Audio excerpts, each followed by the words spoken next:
کوئی آگ کو پوجتا ہے، اسی طریقے سے کوئی بتوں کو پوجتا ہے۔ تمام انبیاء علیہم الصلاۃ والسلام دنیا کے اندر جو تشریف لائے ہیں وہ صرف اور صرف سب سے زیادہ محنت اگر کر کے گئے ہیں تو وہ صرف توحید کے اوپر کر کے گئے ہیں۔ یہی جھنڈا لے کر آپ علیہ الصلاۃ والسلام بھی دنیا کے اندر تشریف لائے تھے۔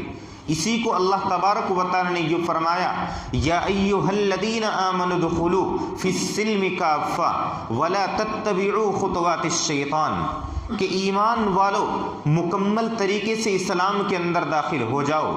آمنوا ادخلوا فی السلم کافہ، مکمل طریقے سے اسلام کے اندر داخل ہو جاؤ۔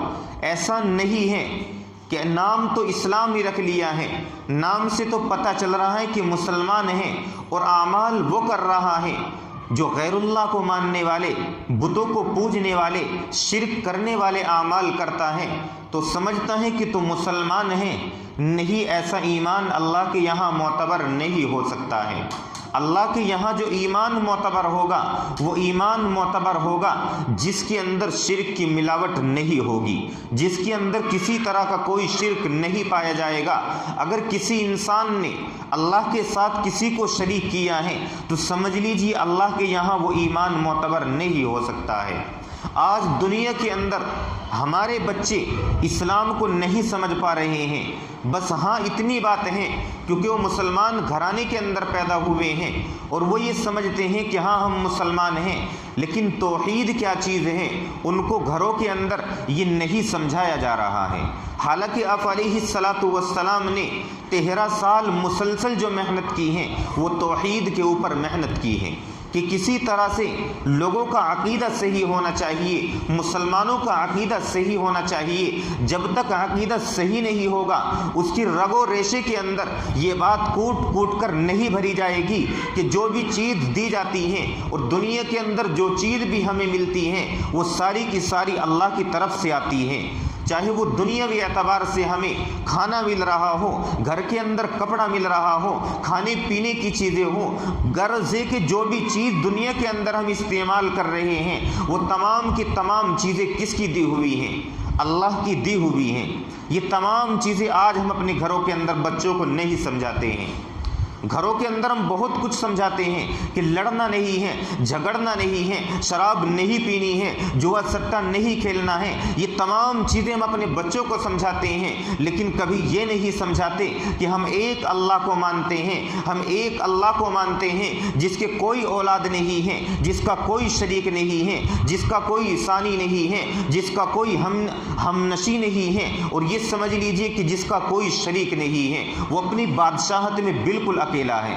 یہ تمام چیزیں ہم بچوں کو بالکل نہیں سمجھاتے ہیں۔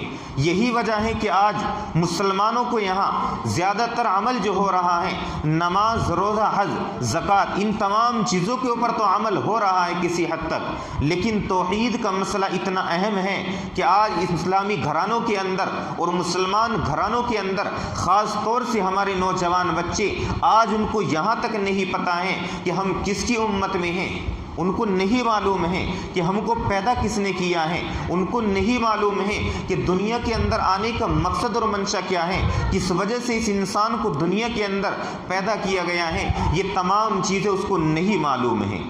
اور نوجوان ہی نہیں، بہت سے بزرگ حضرات بھی مل جائیں گے، جمعے کے دن کافی تعداد میں مسلمان مسجدوں کے اندر آتے ہیں، آخری تک یعنی جس وقت تک خطبہ ہوتا ہے اس وقت تک کافی تعداد میں لوگ مسجد کے اندر پہنچ جاتے ہیں، لیکن بہت سارے لوگ ان میں ایسے بھی ہوتے ہیں جن کو یہ تک نہیں پتہ ہوتا ہے کہ ہم کس کی امت میں ہیں، اللہ تبارک و تعالیٰ کی ہم بندے ہیں کہ ہمیں کس نے پیدا کیا ہے، یہ تمام چیزیں ہم ان کو نہیں سمجھا رہے ہیں۔ یہی وجہ ہے کہ آج ہمارے بچے ارتداد کی طرف جا رہے ہیں۔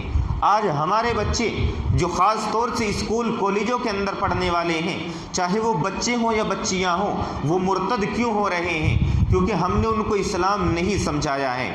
پہلے عورتیں گھروں کے اندر کیا کیا کرتی تھی، اپنے بچوں کے سینوں کے اندر یہ چیز کوٹ کوٹ کر کے بھر دیا کرتی تھی کہ جو بھی چیز دی جاتی ہیں اللہ کی طرف سے دی جاتی ہیں، جو بھی تمہیں ملتا ہے اللہ کی طرف سے ملتا ہے، یہ تمام چیزیں کوٹ کوٹ کر سینے کے اندر بھر دی جایا کرتی تھی، لیکن آج گھروں کے اندر یہ کوئی چیز نہیں سمجھاتے ہیں۔ حتیٰ کہ کتابوں کے اندر آپ نے واقعہ پڑھا ہوگا کہ ایک مرتبہ ایک چھوٹا سا بچہ گھر سے باہر گیا دودھ لینے کے لیے، باہر سے کسی نے آواز لگائی کہ آ کر کے دودھ لے جاؤ۔ وہ بچہ باہر سے دودھ لے کر کے آتا ہے، گھر کے اندر جب داخل ہوتا ہے تو والدہ معلوم کرتی ہیں کیا لے کر کے آئے ہو؟ تو بچے کا جواب یہ تھا کہ دودھ لے کر کے آیا ہوں۔ پھر دوسرا سوال جو والدہ نے کیا کہ کس نے دیا ہے، کس نے دیا ہے؟ تو بچے کا جواب یہ تھا کہ باہر دروازے پر اللہ میاں کھڑے ہوئے ہیں، باہر دروازے پر اللہ میاں کھڑے ہوئے ہیں، انہوں نے مجھے دودھ دیا ہے۔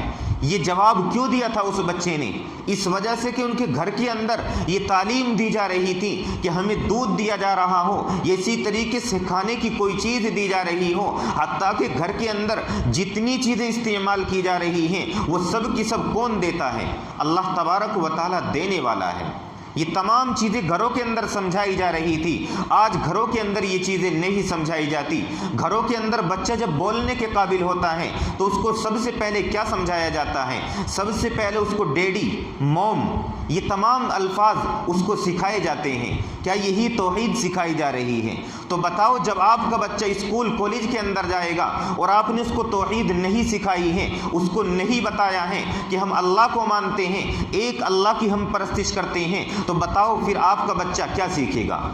آج اسکول کالجوں کے اندر، خاص طور سے غیر مسلموں کے اسکول کالج ہیں، ہمارے بچے ان کے اندر پڑھنے کے لیے جاتے ہیں تو وہاں کیا دیکھنے میں آ رہا ہے؟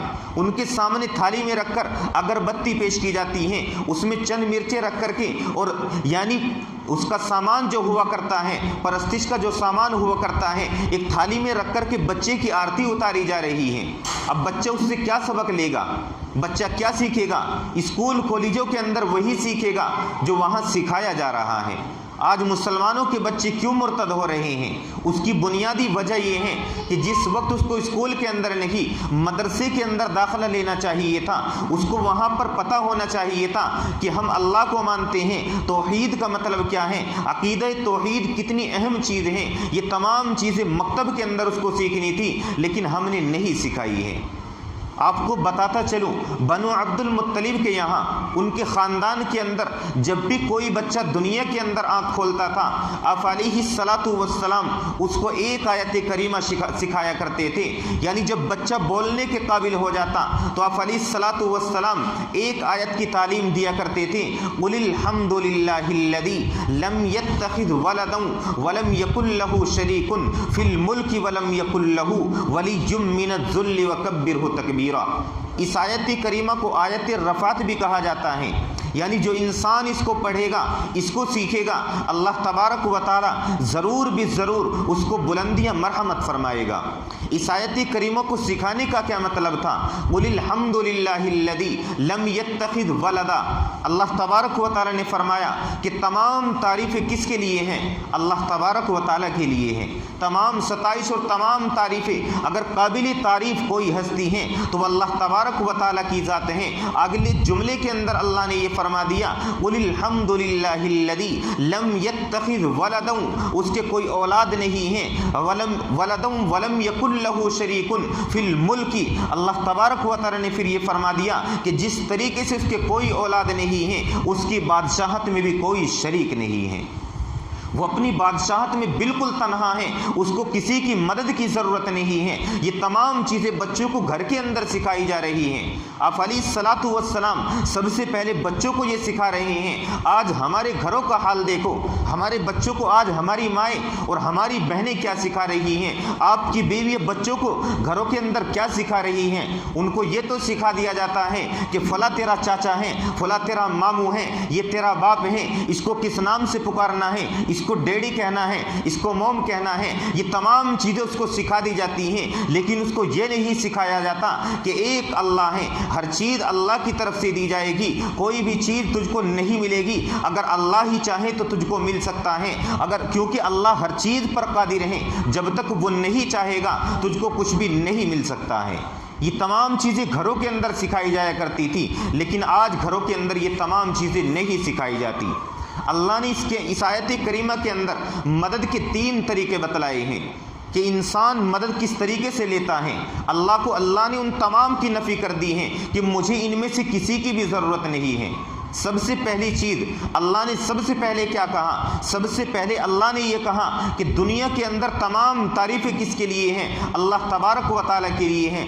دوسرا جملہ اللہ نے یہ فرمایا، یعنی انسان جب بڑا ہوتا ہے، مثال کے طور پر باپ اگر ہے تو وہ اپنے بیٹے سے مدد لے گا۔ انسان یا تو کسی چھوٹے سے مدد لے گا یا پھر بڑے سے مدد لے گا۔ اگر باپ ہے تو وہ بیٹے سے مدد لینے کی کوشش کرے گا کہ بیٹا جب جوان ہو جائے گا تو برابر میں کھڑے ہو کر کے کام کرے گا، اور جب وہ کام کاج کرے گا تو گھر چلانے میں آسانی ہو جائے گی، برابر کا بازو بنے گا۔ یہ تمام چیزیں اس کی مدد کے اندر داخل ہو جاتی ہیں۔ اللہ نے فرما دیا وَلَدًا وَلَمْ يَكُن لَّهُ، اللہ نے بالکل صاف کر دیا کہ میرے یہاں کوئی اولاد نہیں ہے، مجھے اولاد کی مدد کی ضرورت نہیں ہے۔ اور پھر اس سے بھی آگے بڑھ کر کے یہ فرما دیا رہی میری بادشاہت، میری بادشاہت کے اندر بھی کوئی شریک نہیں ہے۔ ایسا ہو سکتا تھا کہ اگر دوسرا کوئی شریک ہوتا، اگر میرے پاس غلے کی کمی ہوتی، میرے پاس کسی چیز کی کمی ہوتی، مال و دولت کی کمی ہوتی، اور میری رعایا بھوکی مر رہی ہوتی، تو یقیناً اللہ تبارک و تعالیٰ کسی دوسرے سے مدد لے کر کے ہم تک ضرور پہنچاتا۔ اللہ نے اس کی بھی نفی فرما دی ہے کہ میرا کوئی شریک بھی نہیں ہے، میں اپنی بادشاہت میں بالکل تنہا ہوں، مجھے کسی کی مدد کی ضرورت نہیں ہے۔ انسان دنیا کے اندر نہ جانے کس کس سے مدد لیتا ہے، لیکن اللہ کو کسی کی مدد کی ضرورت نہیں ہے۔ اللہ نے بالکل صاف کر دیا ہے، اور اس سے بھی آگے بڑھ کر یہاں تک فرما دیا کہ وہ لوگ جو یہ کہتے ہیں کہ اللہ کے علاوہ دوسرے بھی ہیں، دوسرے بھی ہماری مدد کر سکتے ہیں، یعنی یہود و نصارہ نے جو یہ کہا تھا کہ اللہ تبارک و تعالیٰ کے علاوہ یعنی تین خدا، انہوں نے کہا تھا کہ خدا تین ہیں۔ اللہ نے فرمایا کہ تین خدا نہیں ہیں، الہ صرف ایک ہے۔ وَلَا تَقُولُوا ثَلَاثَةٌ انتہوا خَيْرًا لَّكُمْ إِنَّمَا اللَّهُ إِلَٰهٌ وَاحِدٌ، کہ ہاں دنیا کے اندر جو لوگ یہ کہہ رہے ہیں کہ تین خدا ہیں، ان کو بتا دیجئے انما اللہ الہ واحد، کہ خدا تو صرف ایک ہی ہے، الہ تو صرف ایک ہی ہے، اس کا کوئی شریک نہیں ہے۔ انما اللہ الہ واحد لہ ما فی السماوات و ما فی الارض، آسمان اور زمین کے درمیان جتنی بھی چیزیں موجود ہیں وہ سب کس کی ملک ہیں؟ وہ اللہ تبارک و تعالیٰ کی ملک ہیں۔ وہ جس طریقے سے چاہے گا اس کے اندر تصرف کرنے کا اس کو مکمل طریقے سے اختیار ہے، اس کو کسی سے پوچھنے کی ضرورت نہیں پڑے گی، کیونکہ اس کی بادشاہت میں کوئی شریک نہیں ہے۔ پوچھنے کی ضرورت اسے پڑے گی جس کے درمیان یہ دیکھنے کو ملے گا کہ اس سے بڑا اس کے اوپر موجود ہے۔ اللہ سے بڑا جب کوئی ہے ہی نہیں ہے تو پھر اسے اس کی مدد کی، کسی اور کی مدد کی ضرورت کیوں پڑے گی؟ اللہ کو کسی کی مدد کی ضرورت نہیں پڑے گی۔ اور یہ بات بھی سب سے اہم سمجھنے کی ہے، دنیا کے اندر انسان جو بھی عمل کرے گا، جتنے بھی اعمال کر کے جائے گا، اچھا کر کے جائے یا برا کر کے جائے، اگر انسان اچھے اعمال کر کے جا رہا ہے، اس کا دار و